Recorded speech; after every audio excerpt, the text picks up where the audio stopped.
Hello students, this is Amar sir from Amar tuition classes Sardar Nagar Ahmedabad. आज हम exercise 4.2 करने जा रहे हैं चैप्टर टाइम सीरीज़ स्टैटिस्टिक्स में। मैंने 2 लेक्चर ऑलरेडी अपलोड कर दिए हैं। अगर आपने वो दोनों लेक्चर्स नहीं देखे हैं तो पहले फर्स्ट और सेकंड लेक्चर देख लीजिए, उसके बाद ही आप थर्ड लेक्चर देखोगे। जब हमने फर्स्ट डे पर लेक्चर स्टार्ट किया था तब मैंने आपको ये 3 मेथड बताए थे। ये तीनों मेथड हैं। फर्स्ट मेथड ग्राफिकल मेथड, जो मैंने फर्स्ट और सेकंड लेक्चर में कवर किया। सेकंड मेथड है मेथड ऑफ लीस्ट स्क्वायर, आज हम ये करने जा रहे हैं। दूसरा कुछ स्टूडेंट्स का कंप्लेन आ रहा था कि उनको वीडियो क्लियर नहीं दिखाई दे रहे हैं। तो मैं फिर से बताना चाहूँगा कि जब आप वीडियो देख रहे हो तब आप स्क्रीन पर टच करो, right hand side upper corner पर आपको 3 डॉट्स दिखेंगे। यहाँ पर उन 3 डॉट्स पर क्लिक करो, वहाँ पर एक क्वालिटी का ऑप्शन मिलेगा आपको। अगर आपका क्वालिटी 144 है तो आप उसे 280, 360 या 480 कर दीजिए और आपका वीडियो क्लियर हो जाएगा और आपको ये जो वर्ड्स हैं वो क्लियरली दिखाई देंगे। सो आज हम सेकंड मेथड करने जा रहे हैं, मेथड ऑफ लीस्ट स्क्वायर। अब ये मेथड सेम रिग्रेशन जैसा है। सेम रिग्रेशन जैसा मीन्स रिग्रेशन में जो हम 3 स्टेप्स करते थे वही तीनों स्टेप्स करने। वो तीनों स्टेप्स कौन से होते थे? होपफुली आपने रिग्रेशन का चैप्टर सीखा हुआ है तो आपको पता होगा। फर्स्ट है calculate value of B, second calculate value of A and third step is Y cap. तो बस वही करना है हमें लीस्ट स्क्वायर में। फॉर्मूला माइनर सी चेंज है। तो आइए समझते हैं question 1 exercise 4.2। The information about death rate of a state in different years is given in the following table. Fit a linear equation to find trend and hence estimate death rate for the year 2017. हमें एक तो linear equation find करनी है और दूसरा 2017 का death rate calculate करना है। सो ये है question number first exercise 4.2। No question में ईयर दिया हुआ है, एज इट इज़ मैंने लिख दिया। डेथ रेट दिया हुआ है, वो भी एज इट इज़ लिख दिया। अब ये जो ईयर है इसे हमें लेना है एक्स। फिर से मैं बता रहा हूँ, जो ईयर है इसे हमें लेना है एक्स, लेकिन ये एक्स हम सीधा नहीं लेंगे। इसे क्या करेंगे, कन्वर्ट कर देंगे टाइम में।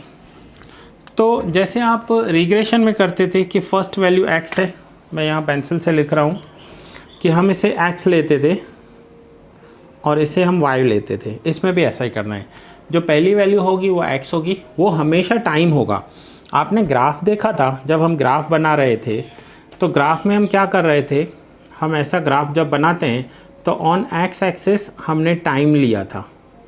इसलिए मैं आपको बोल रहा हूँ, अगर फर्स्ट और सेकंड लेक्चर नहीं देखा है तो फिर से देख लीजिए। हमने ऑन एक्स एक्सिस टाइम लिया था। सो टाइम जो भी होगा वो चाहे ईयर हो, मंथ हो, डेट्स हो, कुछ भी दिया हुआ हो, वो हमेशा हमारा एक्स एक्सिस रहेगा।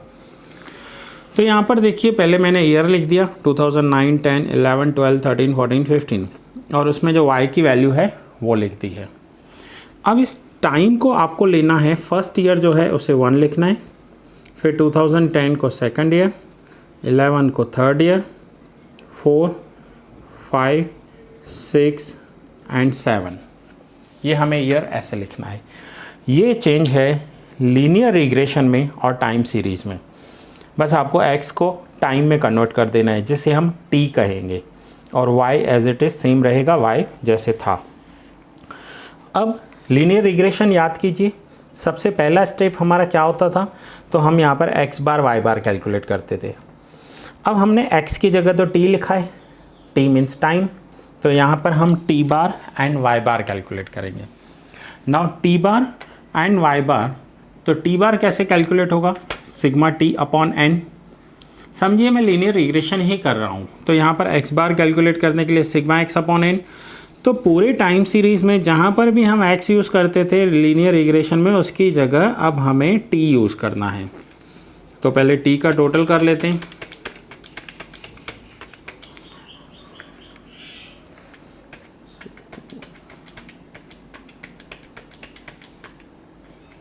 टोटल हुआ 28। सो टी बार क्या होगा 28 डिवाइड बाय 7, तो टी बार की वैल्यू हो जाएगी 4। नाउ वाई बार, सो वाई बार में वाई का टोटल मैंने देखिए कर वाई लिखा हुआ है, वाई का टोटल भी कर दिया है।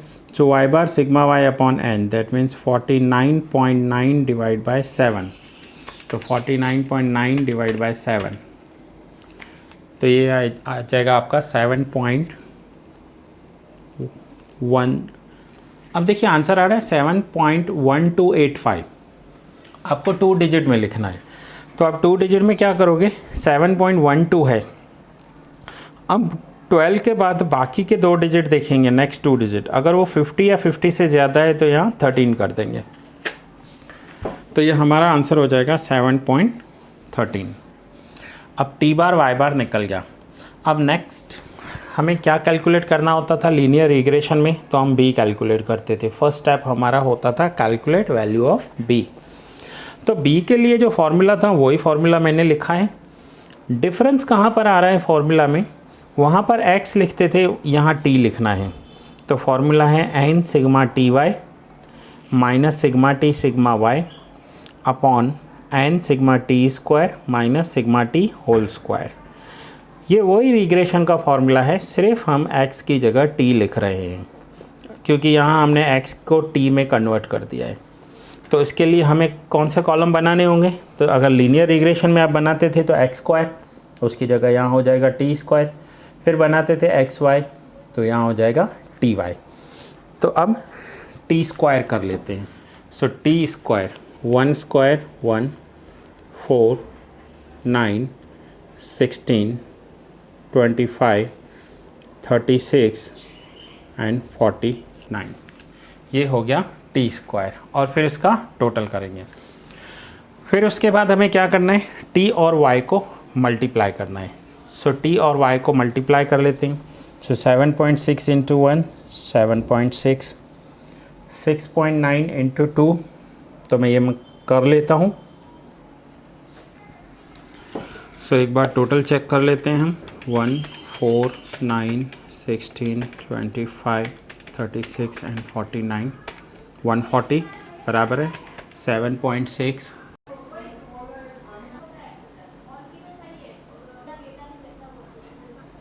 सो आइए अब हम वैल्यू रखते हैं। n is equals to 7 sigma T Y की वैल्यू आई है 197.6 माइनस सिग्मा टी 28, सिग्मा वाई है 49.9 divide by n 7 sigma T square 140 minus sigma T whole square is 28 whole square. तो ये हमने वैल्यू यहाँ पर लिख ली। अब आगे सॉल्व करना है हमें। सो 197.6 into 7 1383.2 minus 49.9 into 28 1397.2 divide by 140 into 7 980 minus 28 square 784। अब हम इसमें से माइनस करेंगे और डिवाइड करेंगे। सो हमने माइनस किया, आंसर आया -14 डिवाइड बाय 196। अब हम इसे डिवाइड कर देते हैं, तो यहाँ पर मैं डिवाइड कर रहा हूँ। So therefore b is equals to 14 divide by 196। So 0.07 और -14 है यहाँ पर, तो हम यहाँ पर लिखेंगे -0.07। ये आया है b की वैल्यू। अब ये फर्स्ट स्टेप था, जैसे हम रिग्रेशन में करते थे। तो सेकंड स्टेप क्या होगा, कैलकुलेट वैल्यू ऑफ a। अब a कैलकुलेट करने के लिए रिग्रेशन में हम क्या लिखते थे, y बार माइनस बी एक्स बार। तो यहाँ पर लिखेंगे y बार माइनस बी टी बार। क्योंकि x की जगह t लिखना है, पूरे चैप्टर में ही आपको याद रखना है। तो y बार की वैल्यू है 7.13 माइनस b की वैल्यू है -0.07 और t बार की वैल्यू है 4। सो 7.13 minus minus plus 4 into 0.07,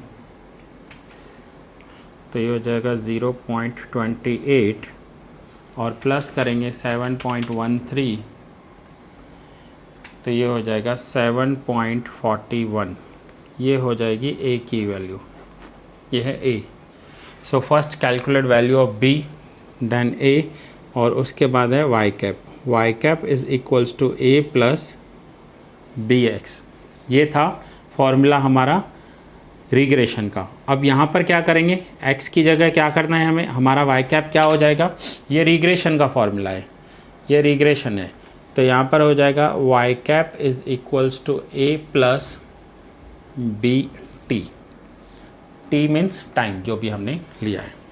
so y cap is equals to a 7.41 plus b की वैल्यू है -0.07 into T. So finally y cap की वैल्यू हो जाएगी 7.41 प्लस माइनस माइनस 0.07 टी। ये है y कैप। अब ये हमारा y कैप हो गया, इसे लीस्ट स्क्वायर मेथड कहते हैं।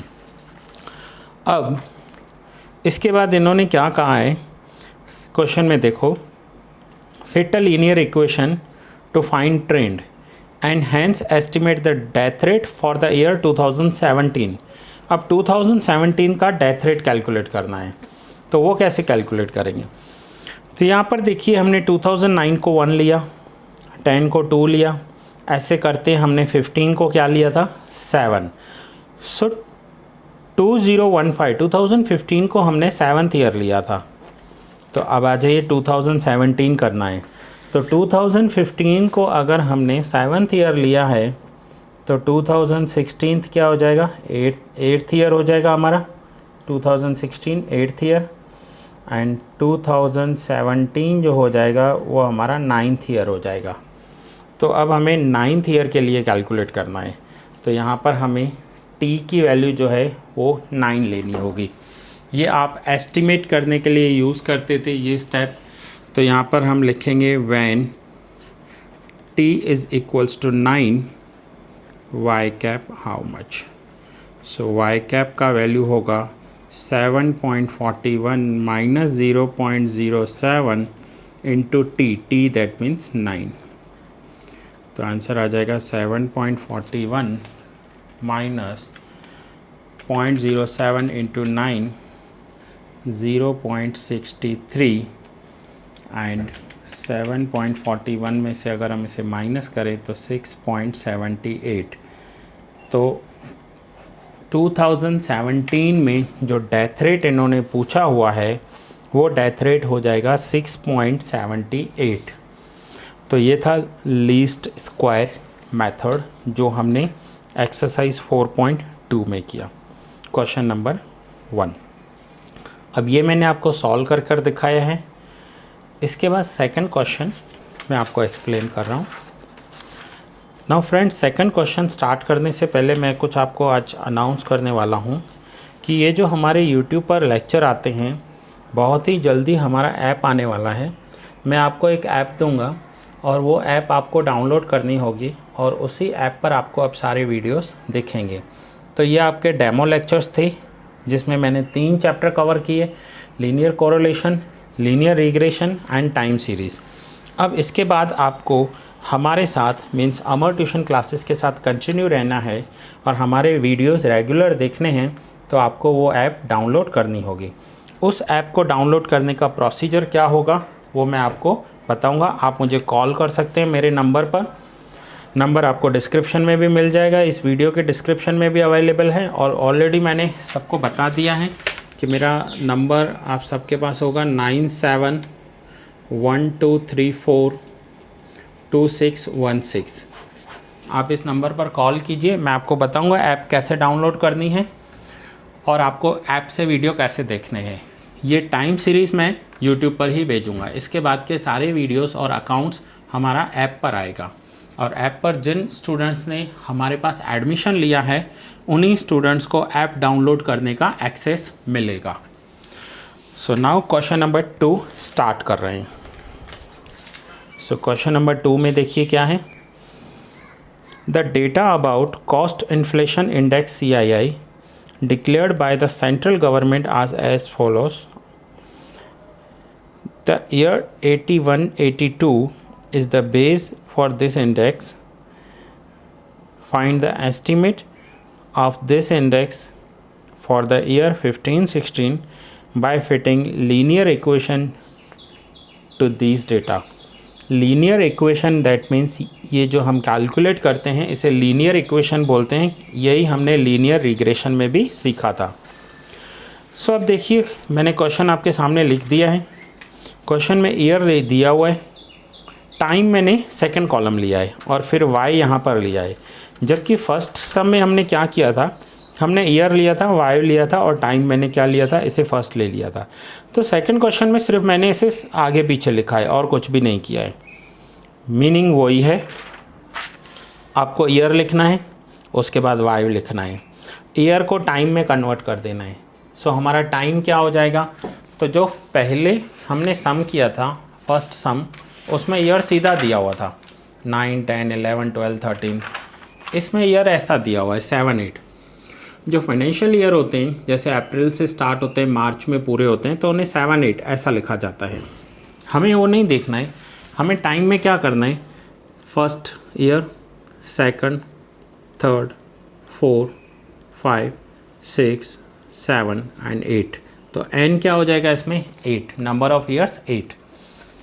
कॉस्ट इन्फ्लेशन इंडेक्स ऑलरेडी आपको दिया हुआ है, CII आप यहाँ से लेंगे। उसके बाद आपको ये है आपका x। अगर मैं रिग्रेशन की बात करूँ तो इसलिए देखिए मैं यहाँ पर पेंसिल से लिख रहा हूँ, पेंसिल से लिख के बता रहा हूँ। ये है आपका x और x हमेशा, टाइम जो होता है वो हमेशा x एक्सिस पर होता है और ये है आपका y।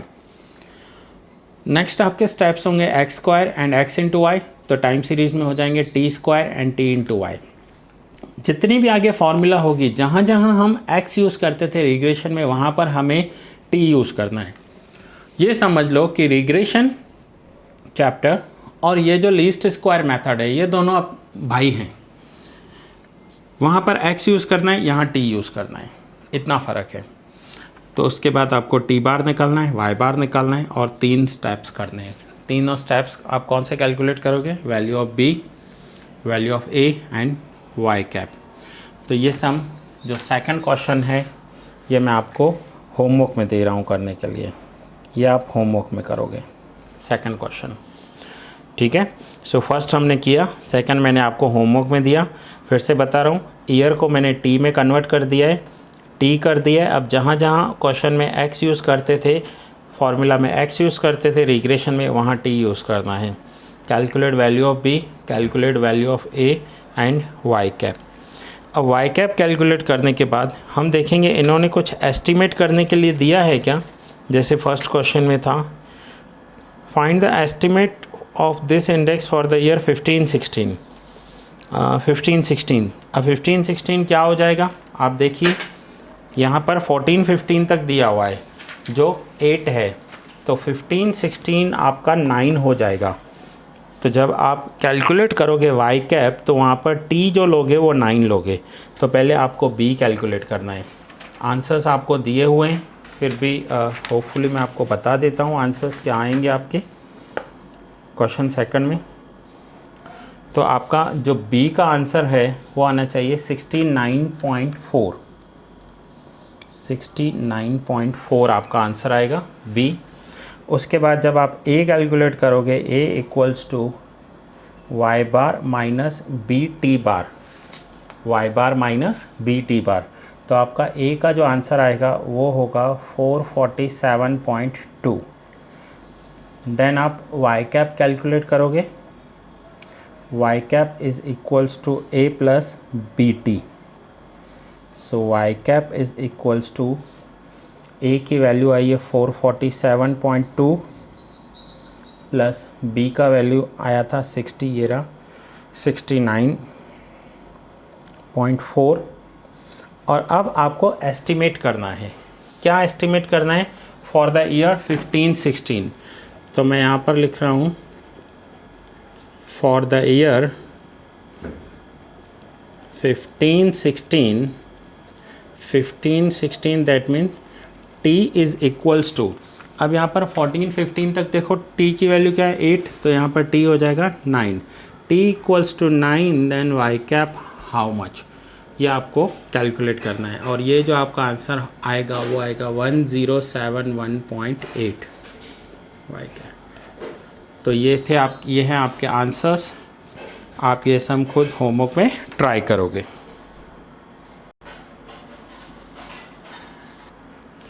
आइए अब क्वेश्चन 3 देखते हैं कि क्वेश्चन 3 में हमें क्या करना है।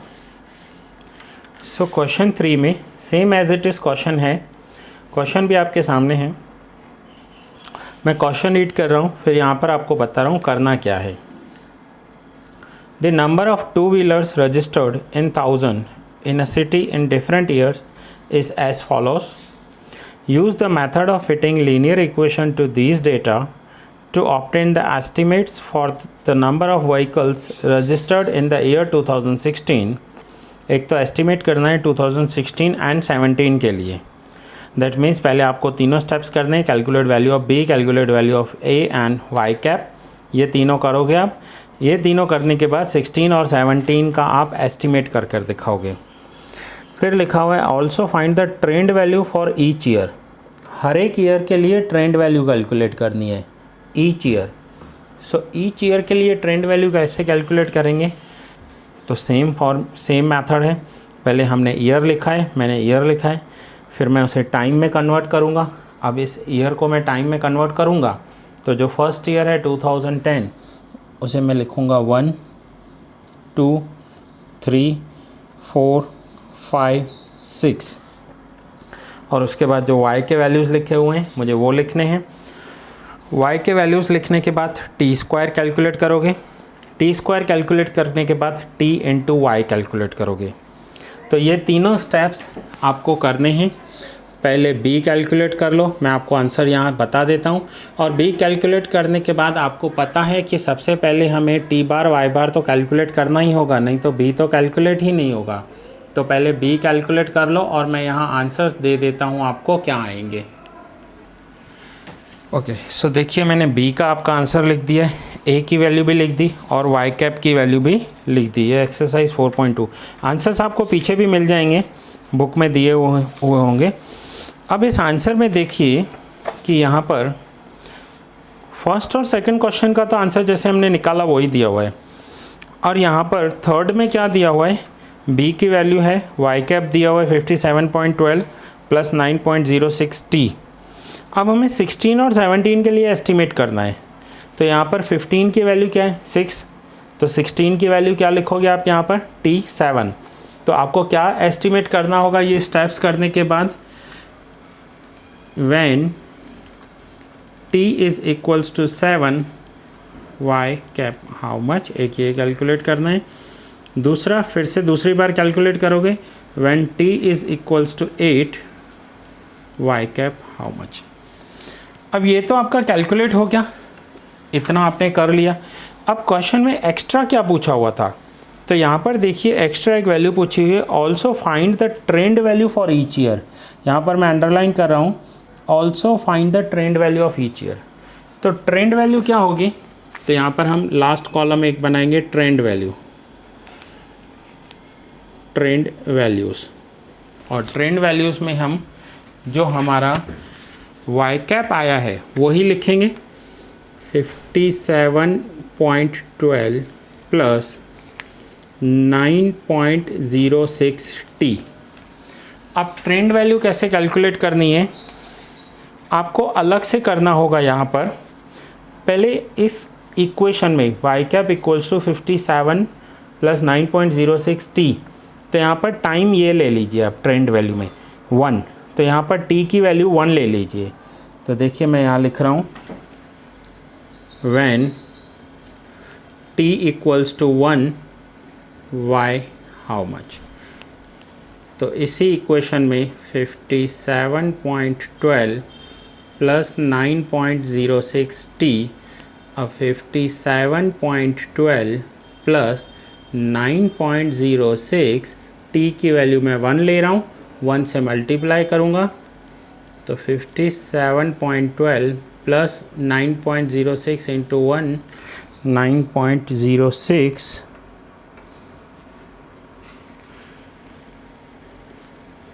तो फाइनली आ जाएगा, हम इन दोनों को प्लस करेंगे 57.12 प्लस 9.06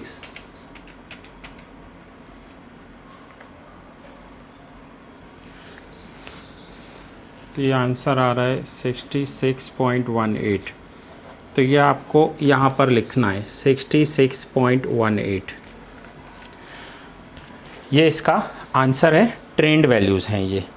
तो ये आंसर आपको यहाँ पर पीछे दिया हुआ है, जो थर्ड आपको दिया हुआ है ये देखिए 66.18, ये आपको यहाँ पर लिखना है। फिर सेकंड का इसी तरह फिर सेकंड करोगे आप, यहाँ पर क्या लिखोगे, when t equals to 2 y cap how much. तो ये आ जाएगा 75.24। मैं यहाँ से आंसर से ही देखकर बता रहा हूँ आपको। फिर नेक्स्ट है 84.3, 93.36, 102.42 एंड 111.48, ये हो जाएगी ट्रेंड वैल्यू। तो जब भी क्वेश्चन में ट्रेंड वैल्यू पूछी हुई हो, एक कॉलम आपको एक्स्ट्रा बनाना है वाई कैप का, और ये जो टाइम की वैल्यू है ये आपको लिख कर दिखानी है। इसे कहते हैं ट्रेंड वैल्यू। नाउ ये जो y की वैल्यू थी यहाँ पर जो क्वेश्चन में दी हुई है, ये रियल वैल्यू है। जैसे ये 69, 75, 82, 91, 101, 115। अब इस पॉइंट को थोड़ा ध्यान से समझिए। 2010 में 69 और ये है इन 1000, दैट मीन्स 69,000 व्हीकल्स रजिस्टर्ड हुए थे। 2011 में 75, 82, 91,000, 101,000, 115,000 मीन्स 1,15,000 इतने व्हीकल्स रजिस्टर्ड हुए हैं। ये रियल नंबर है, ये रियल नंबर है। और ये इसके एस्टिमेट्स हैं। देखिए 69, 66, 75, 75.24, 82 तो 84। तो ये रियल वैल्यूज़ हैं और ये हमारी एस्टिमेटेड वैल्यूज़ हैं। 2015 में 1,15,000 व्हीकल्स रजिस्टर्ड होने चाहिए, उसकी जगह हुए हैं 1,11,000। सो ये लीनियर इक्वेशन से हम एस्टिमेट कैलकुलेट कर सकते हैं। तो ये सम भी आप होमवर्क में कंप्लीट करोगे, ये सम आप पूरा करोगे। सो क्वेश्चन नंबर 1 फिर से आ जाते हैं एक बार। क्वेश्चन नंबर 1 मैंने आपको पूरा करवाया। क्वेश्चन नंबर 2 मैंने आपको एक्सप्लेन कर दिया। क्वेश्चन नंबर 3 आपको पूरा करना है, कंप्लीट करना है, ट्रेंड वैल्यूज़ निकालनी है। यहाँ पर आपको पहले जैसे x बार y बार निकालते हैं, t बार y बार निकालना है, ये तीनों स्टेप्स करने हैं। एंड नाउ एक्सरसाइज का लास्ट क्वेश्चन, क्वेश्चन नंबर 4। सो आज आपके होमवर्क में होंगे क्वेश्चन नंबर 2, 3 एंड 4। 2 और 3 पार्शियली मैंने करवा दिए, क्वेश्चन नंबर 4 आपको होमवर्क दे रहा हूँ। सो ये हमारा एक्सरसाइज 4.2 कंप्लीट हुआ। सो ये लेक्चर मैं यहाँ पर ही पूरा कर रहा हूँ। मैं फिर से बता रहा हूँ, सारे लेक्चर्स आप सीक्वेंस में देखेंगे, आगे पीछे करके बीच में नहीं देखने हैं। ऐसा नहीं है कि फर्स्ट और सेकंड लेक्चर नहीं देखा और थर्ड लेक्चर आपने देखा तो आपको नहीं समझ में आएगा। तो ये हमने आज सेकंड मेथड पूरा किया। उसके बाद हम थर्ड मेथड स्टार्ट करेंगे, एक्सरसाइज 4.3, जो मैं नेक्स्ट लेक्चर में आपको करवाऊंगा। और जो मैंने आपको बताया लेक्चर में अनाउंस किया, उस बात का आप ध्यान रखिएगा। मिलते हैं नेक्स्ट वीडियो में, तब तक के लिए बाय बाय।